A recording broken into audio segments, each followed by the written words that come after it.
To people out there that are not science trained and are subject to misinformation, I would say you've got to look carefully at who is giving you information about diets. Look at your national dietary guidelines, and every Western country has these. And every Western country's dietary guidelines will promote 5 core food groups, which is grains, vegetables, fruits, dairy and meats.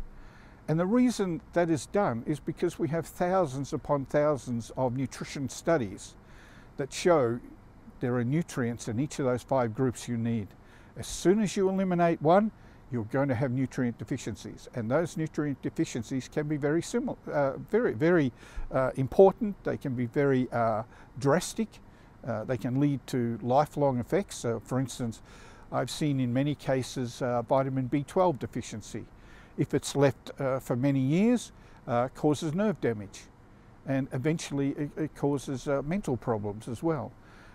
With iron deficiency anemia, we see young girls with menstrual cycle problems and so on.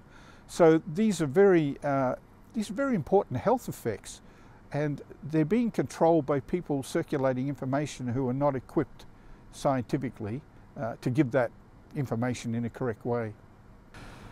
I think much of the misinformation out there is usually due to people who want to do good but are not trained to understand what is good and what is bad.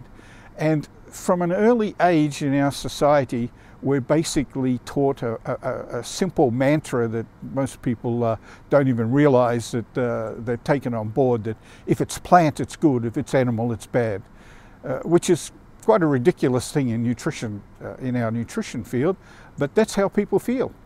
And many of them feel that way because they don't want to see animals hurt or killed or whatever, and the whole concept of killing an animal to eat it is repugnant to some people. And if they have very strong feelings on that, they can then pass that on to children particularly.